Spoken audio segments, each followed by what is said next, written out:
pense, on souligne le 15e anniversaire, c'est devenu gros, mais juste assez. Ouais. Parce que la communauté se sent encore totalement vraiment, investie. les racines du festif sont là, elles sont bel et bien ancrées dans la communauté. C'est devenu vraiment un rassemblement pour les gens de Baie-Saint-Paul de se réunir année après année. Et j'ai eu l'occasion de les rencontrer hier, ces gens-là, dans les périodes de montage. Et j'ai vraiment senti que pour eux, c'était très important d'être présents là, pour tout ce qui est les préparatifs du festival qui commence ce soir. Salut, guerrier! Ça va? Hey, Clément! Yes! Bravo! Clément Turgeon, quand je te montre la première affiche en 2010 du festif, ça suscite quoi en toi? Bien, que le temps passe vite, premièrement. Ça fait 15 ans déjà, cette première affiche. Puis ça me ramène vraiment à un moment où on était très naïfs, puis on l'a encore d'ailleurs, mais ça me rappelle juste qu'on s'est lancé là-dedans sans trop savoir ce qu'on faisait. Ça a toujours été ça, le festif, très instinctif. À quelques heures du lancement, Clément est partout et parle à tout le monde. Le festif est aussi une histoire de famille. Son père le soutient depuis le tout début. J'étais sceptique au début, là, tu sais. Je me disais, c'est un trip de fin d'ado, là.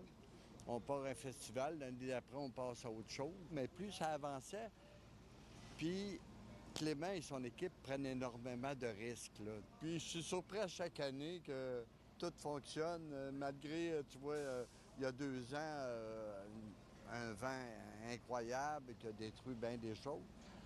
Tout le monde se relève de ça, puis comme tu as pu remarquer, tout le monde a le sourire.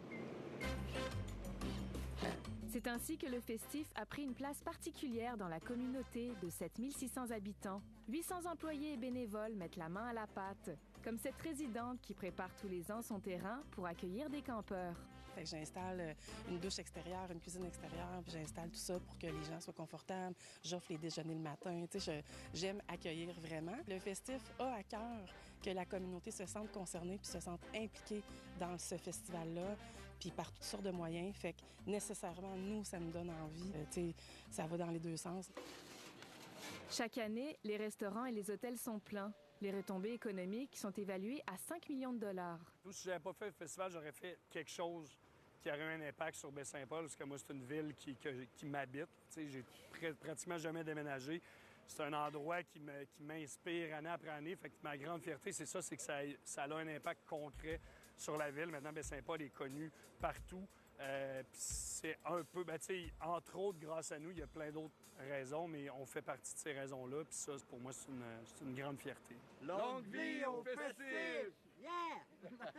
Ici, Alicia Rochevrier, Radio-Canada, Baie-Saint-Paul.